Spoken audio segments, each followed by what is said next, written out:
My son didn't know about my $45,000 monthly salary. His wife screamed, "We don't need this old beggar. Throw her out!" I left without arguing.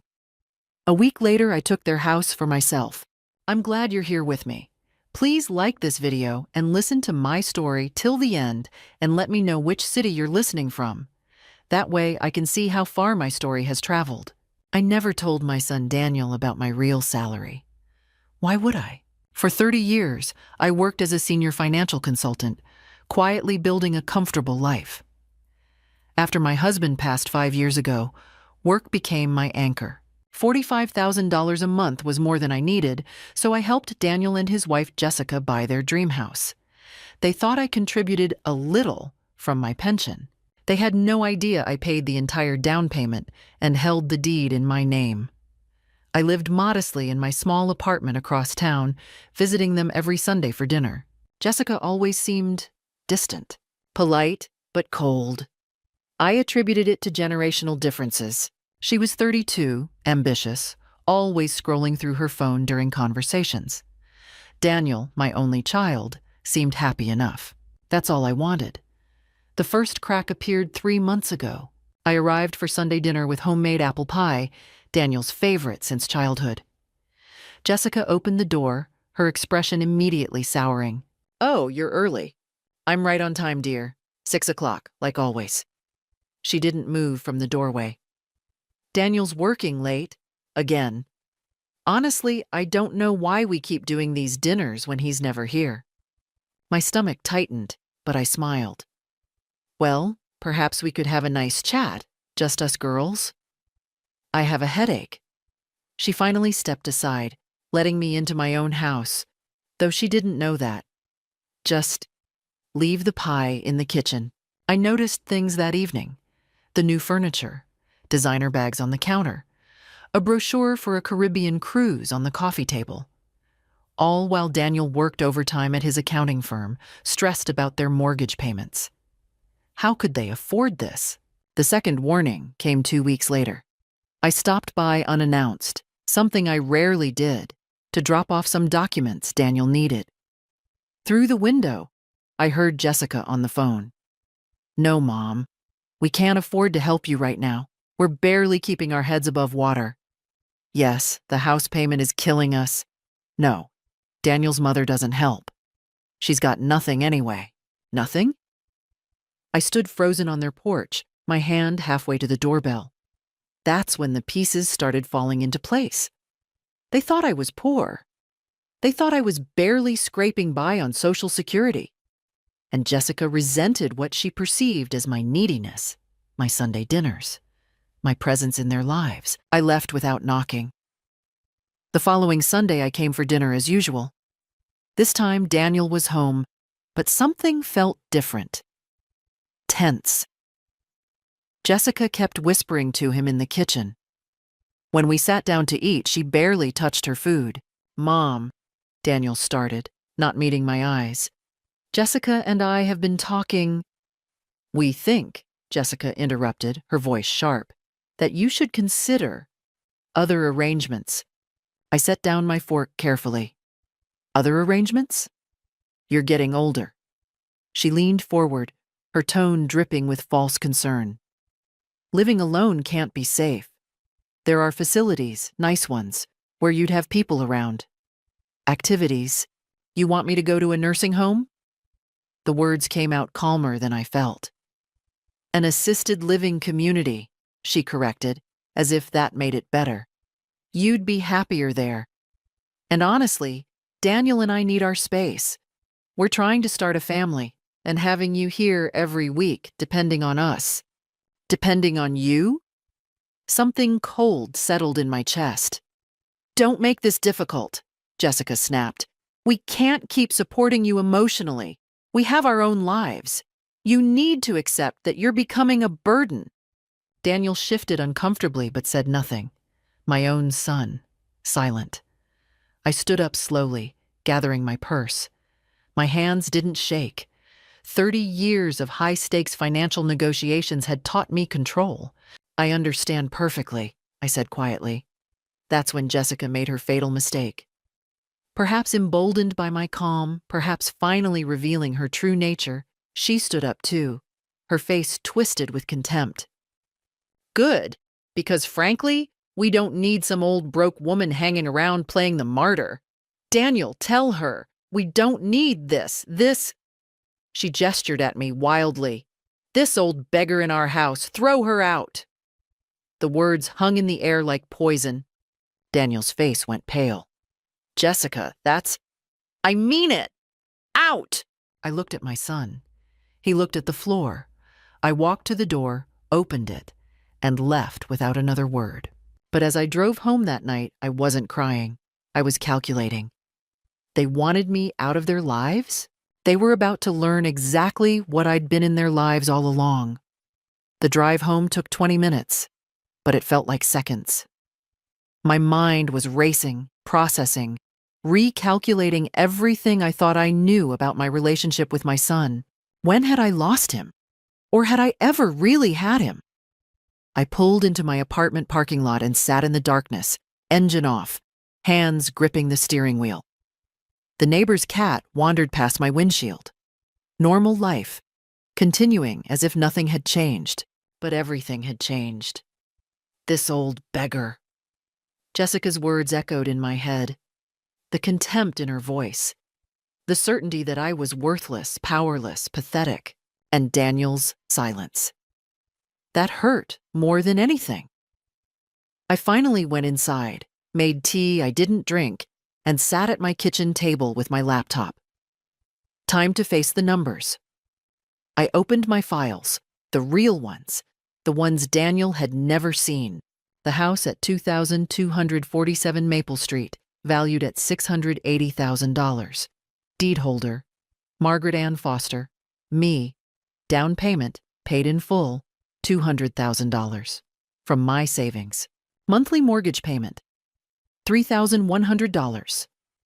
Auto pay from my account, disguised as coming from D. Foster's checking. Daniel thought he was paying it. He wasn't. He was paying me, and I was paying the bank. Total invested in their home, $267,200 over 3 years. I sat back, letting the reality sink in. They were living in my house, thinking it was theirs, while calling me a beggar. The fear came then. Not of losing money. I could absorb that loss. Fear of losing Daniel forever. What I was considering. There would be no coming back from it. My hands trembled as I reached for my phone. I could call him. Explain. Surely, if he knew the truth, He'd what? He stood there while his wife called me a beggar and demanded I be thrown out. He said nothing. I put the phone down. At 3 in the morning, I was still awake, walking through my apartment thinking. My late husband Robert's photo watched me from the mantel. What would you do? I whispered to his frozen smile. Robert had always been clear about family. Love them, Maggie, but don't let them walk over you. Respect is a two-way street. By dawn, my decision was made. I would give Daniel one chance. One opportunity to show he was the man I raised, not the silent bystander I saw last night. If he called to apologize, to stand up for me, to acknowledge that his wife had crossed a line, then maybe we could rebuild. My phone stayed silent all day Monday.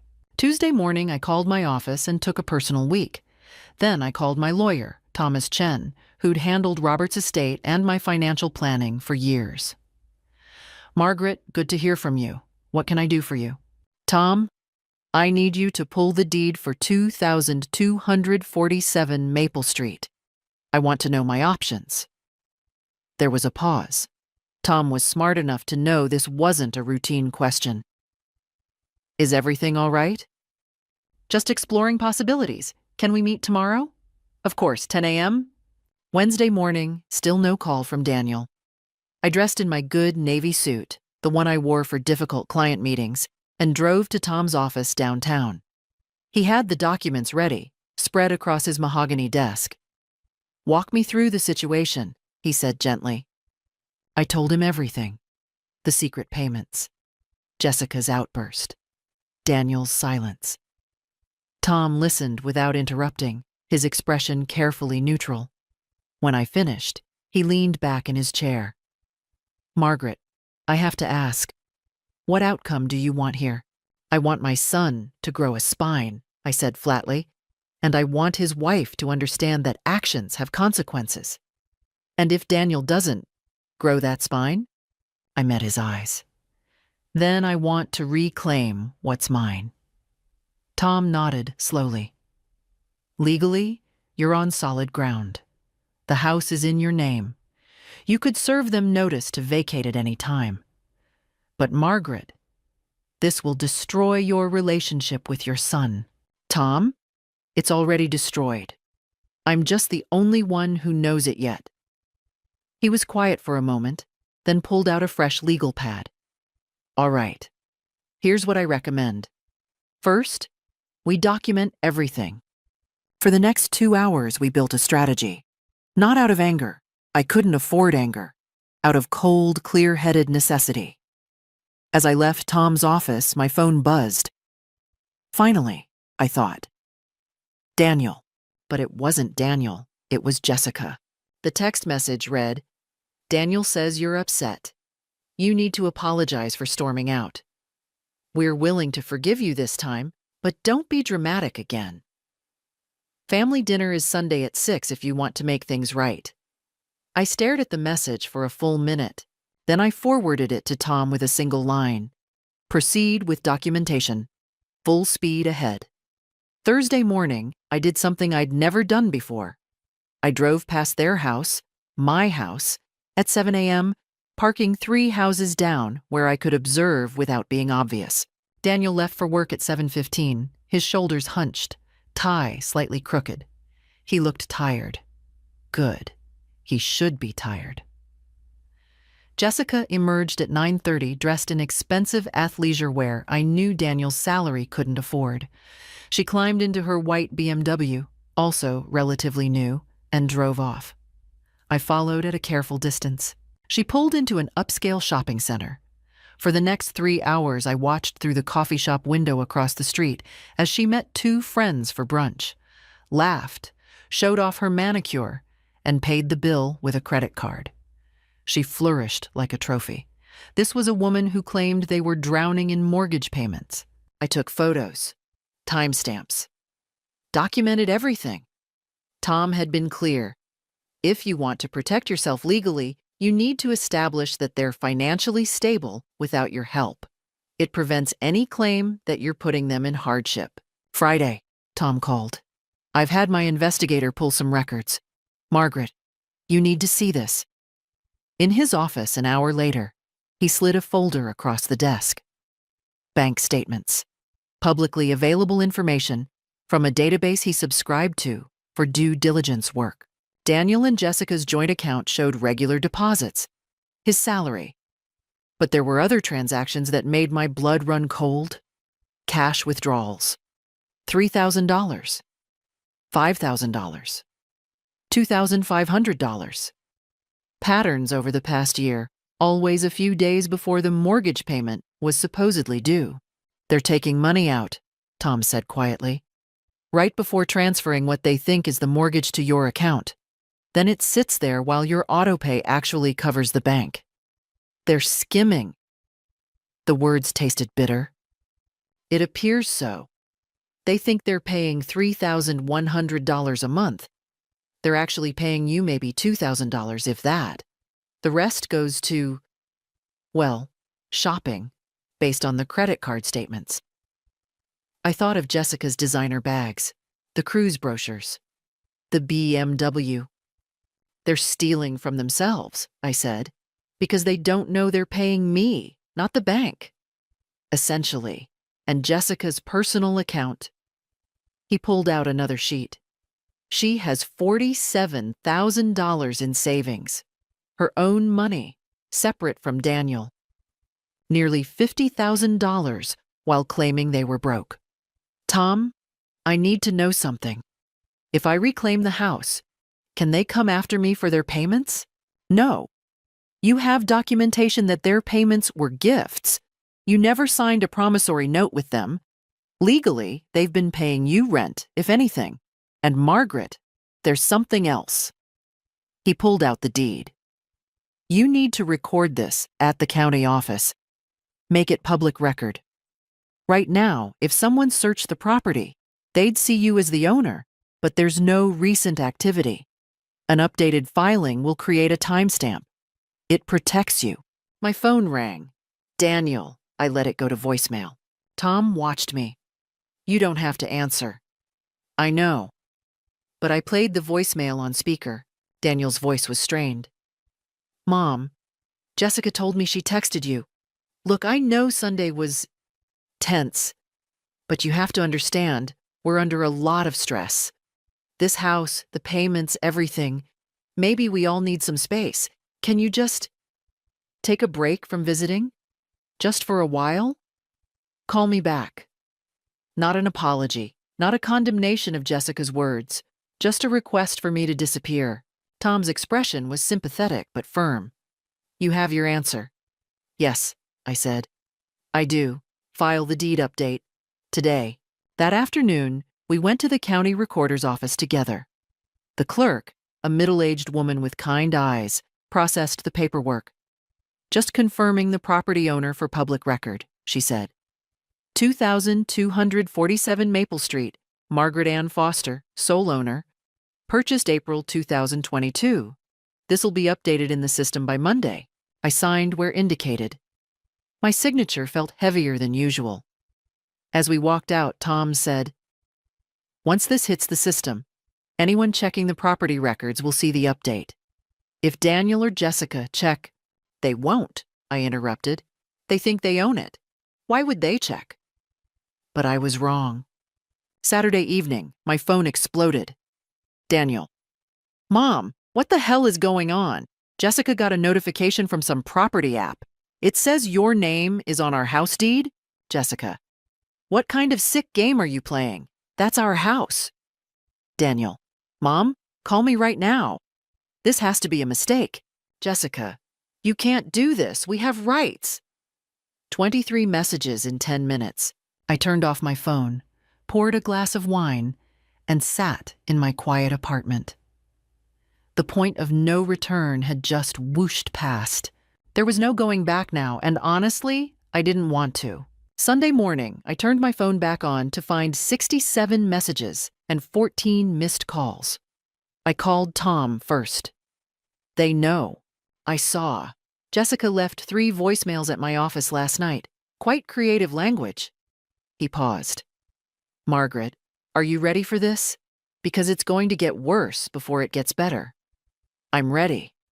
What's my next move? Formal notice. I'll draft a letter explaining the situation and giving them 30 days to vacate or negotiate a lease agreement. It's more than legally required, but it shows good faith. Send it. At noon, someone pounded on my apartment door, not knocked, pounded. I looked through the peephole. Daniel and Jessica, both red-faced. I opened the door but left the chain on. You need to calm down before we can have a conversation. Calm down? Jessica shrieked. You're trying to steal our house. Lower your voice or I'm closing this door. My neighbors don't need to hear this. Daniel looked like he'd been crying. That almost broke me. Almost. Mom, please, just explain. There has to be a mistake. The deed, the county records, it says you own our house, our home. There's no mistake, Daniel. I do own it. I've always owned it. I bought it for you 3 years ago. The color drained from his face. What? Jessica's eyes went wide, then narrowed with calculation. You're lying. We've been making payments. To me, not to the bank. I've been paying the mortgage from my account. That's impossible, Daniel whispered. We don't have that kind of money. You don't have that kind of money? I make $45,000 a month, Daniel. I have for years. I'm a senior financial consultant. I never told you because I didn't want money to complicate our relationship. The irony of that statement hung in the air. Jessica recovered first, her shock transforming into rage. You've been lying to us for years. What kind of sick, manipulative— I helped you, I said coldly. I gave you a home, and last Sunday you called me an old beggar and told my son to throw me out. I was angry. You can't just— Daniel, say something. But Daniel was staring at me like he'd never seen me before. All this time. Mom, why didn't you tell me? Would it have changed anything? Would you have stopped Jessica from saying what she said? Would you have defended me? Silence. Jessica grabbed his arm. She's trying to manipulate you. This is elder abuse. We can sue. We have rights. We've been paying for that house. With my money, I corrected. Money I gave you. I have documentation of every transaction. Tom Chen is my attorney.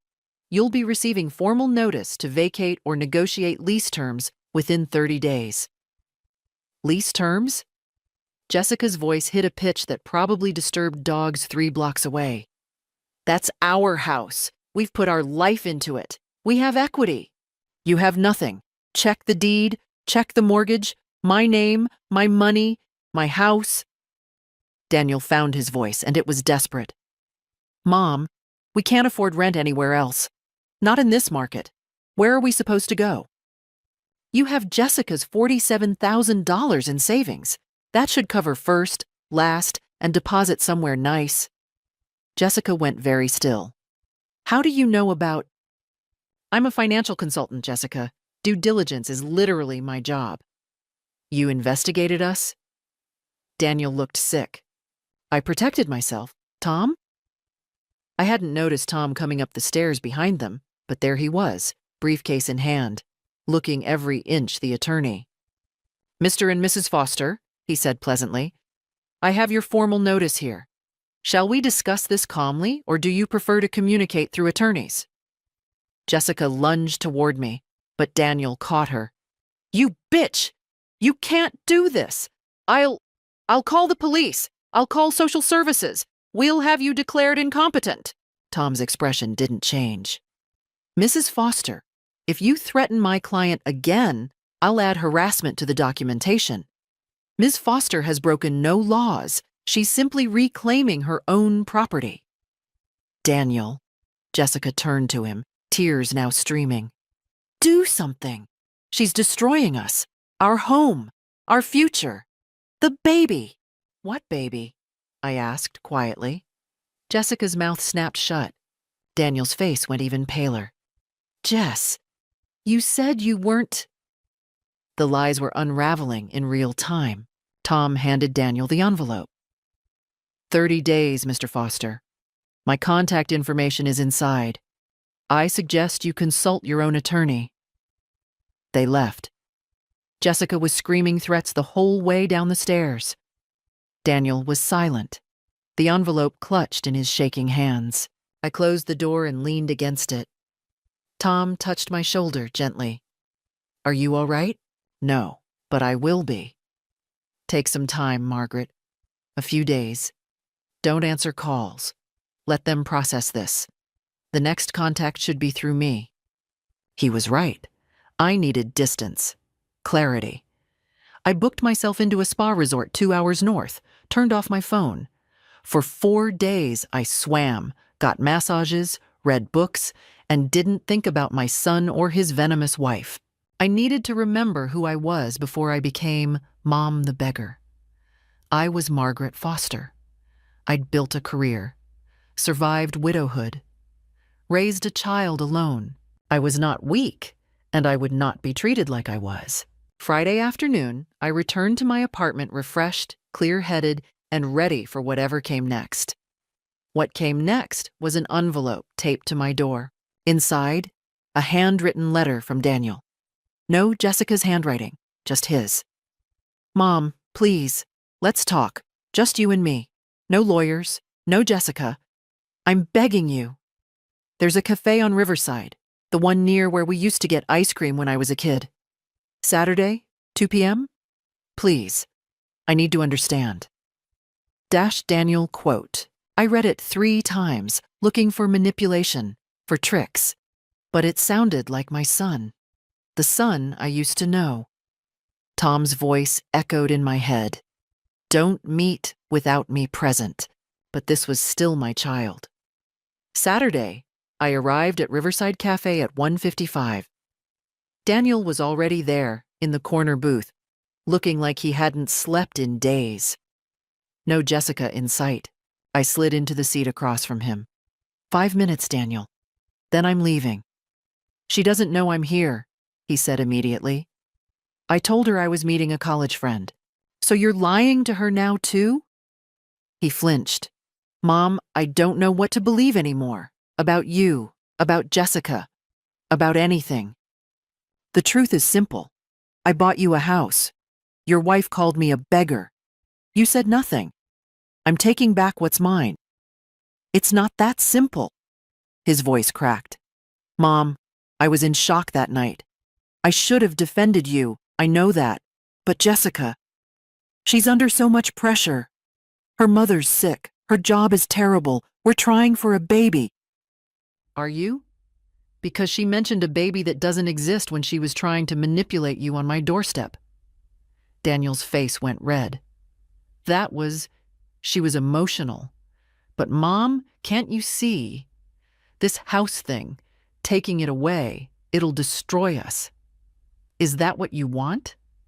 To destroy your own son? I want you to stand up and be a man, I said quietly. I want you to acknowledge that what Jessica said was unforgivable. I want you to show me that I raised someone with a spine. I'm here, aren't I? In secret. Lying to your wife to meet your mother. That's not courage, Daniel. That's cowardice with better lighting. He leaned forward, desperate now. What do you want from me? Tell me, and I'll do it. An apology? We'll both apologize. Money? We'll pay you back. With what money? Jessica's secret savings? His mouth opened, closed. You really did investigate us. I protected myself. You made that necessary. Mom. He reached across the table, trying to take my hand. I pulled back. Please. I'm asking you, parent to child, don't do this. We'll do better. I'll do better. Just give us another chance. This was the temptation, the soft words, the appeal to motherhood, to forgiveness, to unconditional love. How easy it would be to say yes, to take him back, to pretend that night never happened, but it did happen, and nothing he'd said acknowledged the fundamental problem. Jessica's cruelty, his silence, the lack of respect that had been building for years. Daniel, when your father died, you were 26. Do you remember what you said to me? He blinked, confused by the shift. I said I'd take care of you. You said, Mom, I'm the man of the family now. I'll make sure you're never alone. Do you remember that? Yes? Where was that man last Sunday? Where was he when Jessica demanded you throw me out? Where was he when she called me a beggar in my own house? Tears were sliding down his face now. I'm sorry. God, Mom, I'm so sorry. Sorry isn't enough. Not anymore. I stood up. Daniel grabbed my arm. Please, don't leave. Not like this. The notice stands. 30 days. After that, we'll see. We'll lose everything. No, I corrected gently. You'll lose a house you never actually owned. Maybe you'll find something more valuable in the process. Like self-respect. I walked out of the cafe, leaving my son crying in the corner booth. It was the hardest thing I'd ever done. I made it to my car before my own tears came. That evening, I did something I should have done weeks ago. I called my college roommate, Patricia, who lived 2 states away but had remained a close friend through decades. Maggie? Sweetheart, you sound terrible. What's wrong? I told her everything. She listened without interrupting, making occasional sounds of sympathy and, toward the end, outrage. That little witch called you what?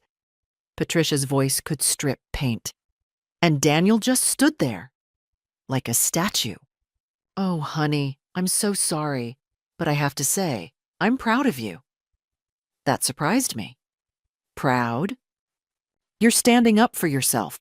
So many women our age, we let our kids walk all over us because we're afraid of losing them.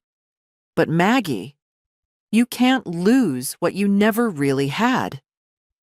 Her words settled something in my chest. You need support, Patricia continued. Real support. Not lawyers, though thank God for Tom, but friends. People who remind you that you're not crazy for expecting basic human decency. I feel so alone. You're not. I'm coming to visit next weekend. We'll have wine and remind ourselves that we're magnificent women who don't take crap from anyone. How's that sound? I smiled for the first time in days. That sounds perfect. After we hung up, I felt steadier, grounded. The phone rang again, unknown number. I almost didn't answer, but something made me pick up. Is this Margaret Foster? A young woman's voice, speaking. Ms. Foster, my name is Rachel Kim. I'm with the County Mediation Services. Your son, Daniel Foster, has requested family mediation regarding a property dispute. Would you be willing to participate? I paused. Mediation. A neutral third party. Maybe that was what we needed. I'll need to discuss it with my attorney first. Of course. I'll email you the details. Just so you know, Ms. Foster. Mediation is voluntary, but it often helps families find solutions without going to court. After she hung up, I felt something shift. Maybe there was still a path forward, or maybe it was just another trap. Either way, I wasn't backing down. The mediation email came Tuesday morning, along with a separate message from Daniel. Please, Mom, let's try this. For us, I discussed it with Tom over lunch. He was skeptical. Mediation only works if both parties come in good faith. Do you trust that Jessica will? No, but I trust that if she doesn't, it'll be documented by a neutral third party. Tom smiled slightly. Always thinking like a consultant. All right, I'll be there with you. The mediation was scheduled for Friday afternoon at a bland office building downtown. Rachel Kim met us in the lobby, a petite woman in her 30s with a calm, professional demeanor. Ms. Foster, thank you for coming. Mr. Chen, good to meet you. The other party is already in the conference room. Both of them? I asked. Yes, Daniel and Jessica Foster. Tom and I exchanged glances. So much for just you and me, Mom. The conference room was aggressively neutral. Beige walls, a long table, a box of tissues strategically placed in the center. Daniel sat on one side, looking nervous. Jessica sat beside him, dressed in a soft pink blouse and pearls, her hair perfectly styled. She looked like she was going to a garden party, not a mediation. Margaret, Rachel began warmly, thank you for joining us. The purpose of today is to facilitate open communication and hopefully find a resolution that works for everyone. This is a safe space. Everything said here is confidential, except what my attorney and I choose to use later, Tom said pleasantly. Rachel's smile tightened slightly. Within legal bounds, yes. Shall we begin? Daniel, you requested this mediation. Would you like to start? Daniel cleared his throat. Mom, I wanted to say, in front of a witness, that I'm sorry for not defending you that night, for not standing up to Jessica when she said those things. It was wrong. You deserved better. It sounded rehearsed, but there was genuine emotion in his voice. Jessica squeezed his hand supportively, her face the picture of contrition. I'm sorry too, Margaret, she said softly. I was having a bad day, a bad month, really, and I took it out on you. It was completely inappropriate. I hope you can forgive me. I watched her carefully, the demure posture, the gentle tone, the doe eyes. This was a performance. Thank you for the apologies, I said neutrally. I appreciate them. Rachel looked pleased. Wonderful. Now, regarding the property at 2247 Maple Street. I'd like to propose a solution, Jessica interrupted gently. If Margaret is truly the owner, as she claims, then perhaps we could formalize what was already happening. We continue making payments, real mortgage payments, and gradually buy the house from her. Transfer of deed when we've paid, say, 70% of the value? It sounded almost reasonable. That was the danger. Tom leaned forward. Let me clarify. You want Ms. Foster to essentially give you a $680,000 house for $476,000, with no down payment, no credit check, and no legal protections for her as the lender. Jessica's sweet expression didn't waver. It's her son's family home. Surely family is more important than money. Family works both ways, I said quietly. Exactly, Jessica brightened, which is why I'm sure you'll agree that kicking us out, especially with a baby on the way, would be unconscionable. I glanced at Daniel. He was looking at the table. You're pregnant? I asked directly. A tiny pause. We're trying, actively. And the stress of potentially losing our home isn't helping. Rachel intervened. Perhaps we could discuss a lease option? Ms. Foster retains ownership, but allows Daniel and Jessica to remain as tenants? At what rent? Tom asked. Market rate for a $680,000 home in that neighborhood would be approximately $4,200 a month. Jessica's mask slipped for just a second. Her eyes hardened. That's ridiculous. We can't afford that. You have $47,000 in savings, I said. The room went very quiet. Jessica's face flushed. That's private information. You had no right. I had every right to conduct due diligence on people who were making claims about financial hardship. This is harassment. Jessica stood up, her sweet facade evaporating. You're a vindictive old woman who can't stand that her son chose a wife, that he has his own life, so you're trying to destroy us. Jessica, Daniel tried to pull her back down. She yanked her arm away. No, I'm done pretending. She's been manipulating you your whole life, Daniel. Don't you see? She secretly bought the house so she'd always have control over you, so you'd always be dependent on her. I bought the house so my son would have a home, I said, my voice ice cold. A home he couldn't afford on his own. I asked for nothing in return except basic respect. You couldn't even give me that. Because you don't deserve it. You're a controlling, manipulative... Mrs. Foster. Rachel's professional calm was straining. Please, sit down. Why? So she can keep playing the victim? She has $500,000. She could retire tomorrow.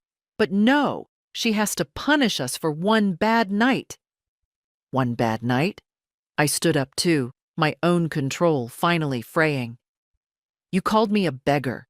You demanded my son throw me out. And he said nothing. Nothing. That wasn't one bad night, Jessica.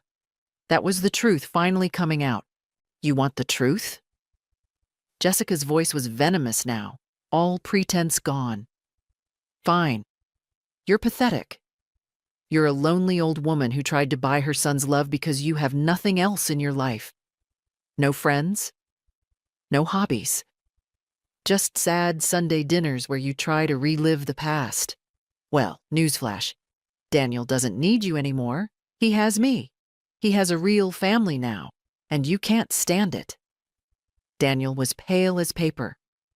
Jess, stop. No, she needs to hear this. She's trying to destroy our lives because she can't accept that she's not the center of yours anymore. I gathered my purse, my hands remarkably steady. Tom, we're done here. Agreed. Running away again? Jessica called after us. Just like you ran away last Sunday? I turned at the door. I gave you a house. You gave me contempt. The eviction notice stands. You have 3 weeks left. We'll sue. We have rights. No, Tom said calmly. You don't. See you in court if necessary, though I strongly advise you to find alternative housing instead. We left. Behind us, I could hear Jessica shrieking and Rachel trying to calm her. In the elevator, I started shaking. Tom put a steadying hand on my shoulder. "Breathe, Margaret. Just breathe." "She showed her true face," I whispered. "She did. And it's all documented. Rachel will have to write a report. This will only help your case." But I wasn't thinking about the case. I was thinking about my son, still sitting in that conference room with a woman who just revealed herself to be exactly what I'd feared. Would he finally see it? Or was he too far gone? The shaking turned to determination. 3 weeks. They had 3 weeks to figure out their lives. And if Daniel still chose Jessica after this, then I'd know exactly where I stood. And I'd act accordingly. The final confrontation came on day 29. Tom had prepared all the paperwork. The eviction would be enforceable tomorrow. I'd even found them a listing, a nice 2-bedroom condo well within their actual budget, and emailed it to Daniel. No response. I spent the day at the office, catching up on client work I'd neglected, staying busy, staying focused. At 6 p.m., my secretary buzzed. "Ms. Foster, there are 2 people here to see you. They don't have an appointment." I knew who it was before she said their names. "Send them in." Daniel and Jessica entered my office.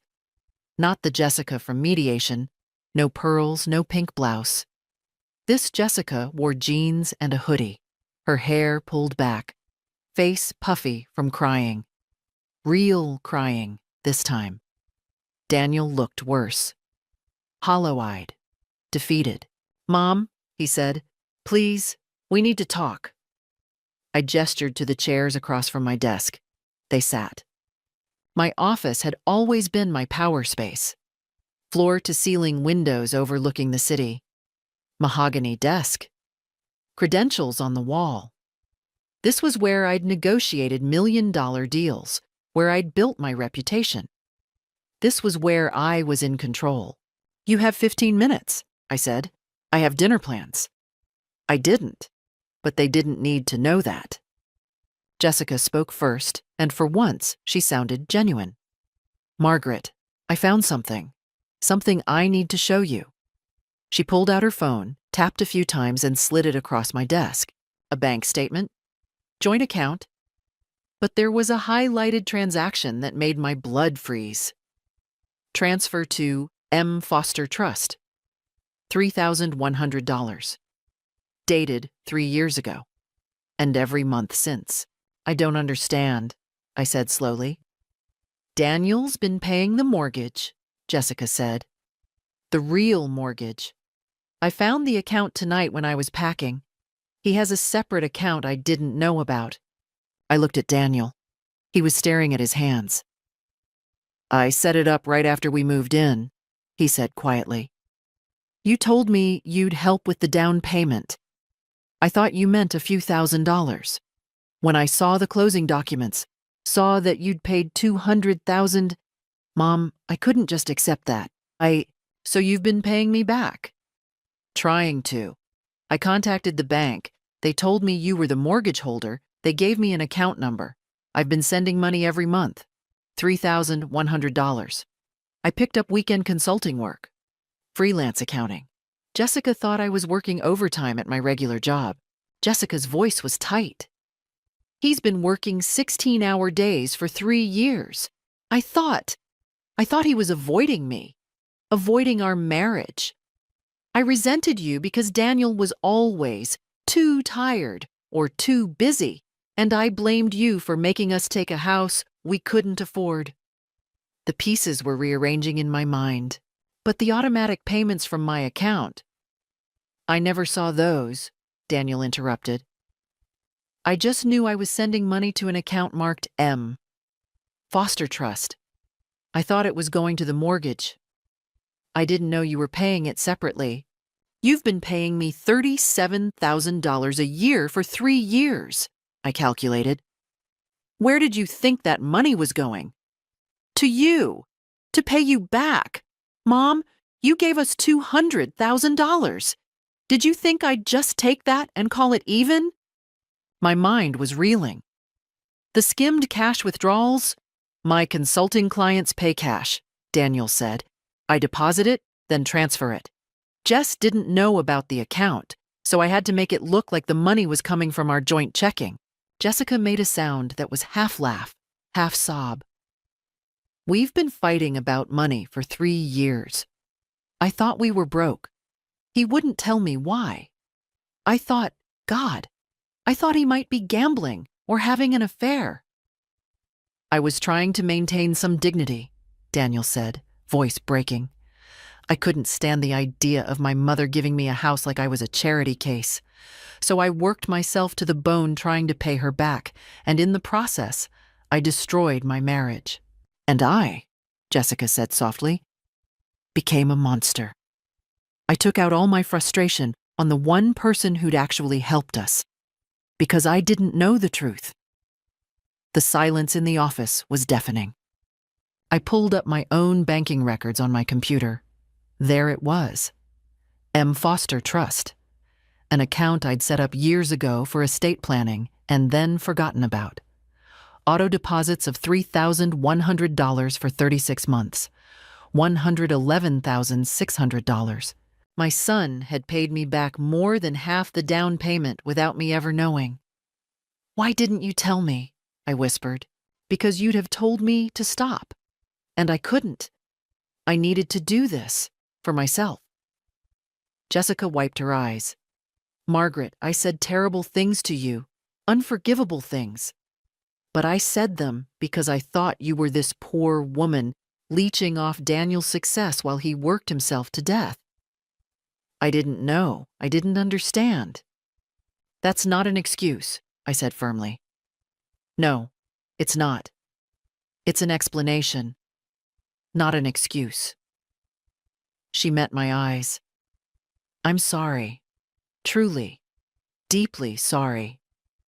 If I'd known the truth, I'd have been on my knees thanking you, not screaming at you to leave. I looked at my son. Really looked at him. The dark circles. The thin frame. The exhaustion radiating from every pore. Daniel, you worked yourself sick trying to repay a gift I freely gave. It didn't feel like a gift. It felt like debt. Like I owed you. You owed me nothing except respect. That's all I ever wanted. I know that now. I should have known it then. I should have defended you that night, regardless of what Jessica said, regardless of the circumstances. That failure, that's on me. Not on Jess. Not on the stress or the money. On me. Finally, he understood. The eviction notice, Jessica started. Stands, I said. For now. You're moving out tomorrow. They both slumped. But, I continued, you're moving into the condo I found, which I will rent to you at $2,000 a month, lease in your names until you get back on your feet. Daniel's head snapped up. Mom? And Daniel, you're going to quit those consulting gigs. You're going to sleep. You're going to save your marriage. Understand? Yes. And Jessica. I fixed her with a hard stare. You and I are going to have dinner, once a month, just us. No Daniel. We're going to learn to communicate like adults. She swallowed hard. Yes, absolutely. The house at Maple Street? I'm selling it. The market's good right now. I'll get fair value. And I'm putting half the proceeds in a trust for your future children, my grandchildren. The other half is mine. That's more than fair. Tom's voice came from the doorway. I hadn't even heard him arrive. I called him when you came in, I admitted. I needed a witness. Daniel stood, crossed to my desk, and did something he hadn't done since he was a child. He hugged me. I'm so sorry, Mom, for all of it. I hugged him back, tears finally coming. I know, sweetheart. I know. Jessica stood too, hesitant. Margaret, I know I don't deserve it, but can I? I opened my other arm. We stood there, the three of us, crying in my office while Tom discreetly took notes. The battle was over. The war was won. But more importantly, my family was healing. The house at 2247 Maple Street sold in 3 days for $695,000, $15,000 over asking price.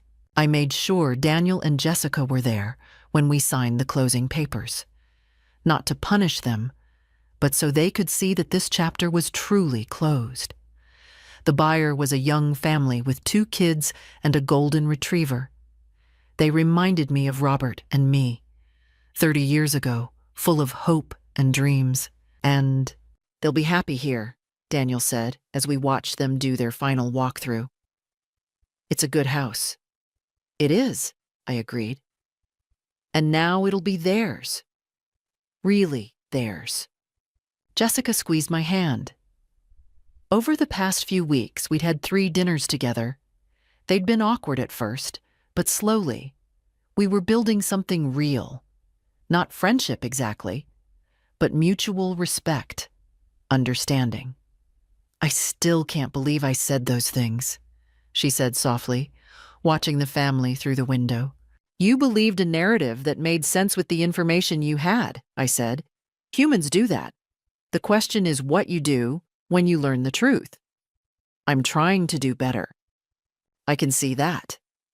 The sale proceeds were wired to my account the following Monday. $695,000. After closing costs and paying off the remaining mortgage, I was left with $615,000. I called my financial advisor and set up 2 trusts. The first, $300,000 for Daniel and Jessica's future children. Education, weddings, first homes. They'd never have to struggle the way their parents had. The second, $150,000 split between 3 charities Robert and I had always supported. Literacy programs, food banks, women's shelters. The remaining $165,000?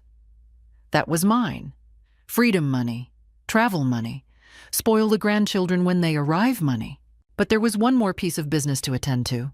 The condo I'd rented to Daniel and Jessica had an owner who was moving to Florida. She'd asked if I wanted to buy it. After some negotiation, we settled on $385,000. I bought it. Then I called Daniel and Jessica to my apartment. They arrived looking nervous, probably expecting more legal papers, more consequences. Instead, I handed them a document. What's this? Daniel asked. A deed to the condo, in both your names. Jessica's hands started shaking. Margaret, we can't. You can, and you will, but there are conditions. Anything, Daniel said immediately. I pulled out a contract Tom and I had drafted. 1. You continue to pay $2,000 a month, but it goes into a savings account in your names. When you've saved $50,000, it's yours. Emergency fund. Down payment on a bigger place someday. Whatever you need. 2. Daniel, you're in therapy, weekly, to address your need to prove yourself through self-destruction. This is non-negotiable. He nodded, eyes wet. Already started. 3 sessions in. Good. 3. Jessica, you're going back to school. You mentioned wanting a master's degree in marketing. There's a program at the State University, part-time. I'll cover tuition. Jessica was openly crying now. Why? After everything I said. Because you're my daughter-in-law. Because you're trying. Because I can afford it and I choose to invest in my family. But Jessica, I waited until she met my eyes.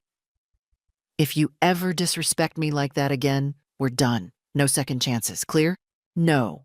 Crystal, I swear, Margaret, never again. 4, I continued. Sunday dinners twice a month. You host one, I host one. We rebuild this family properly.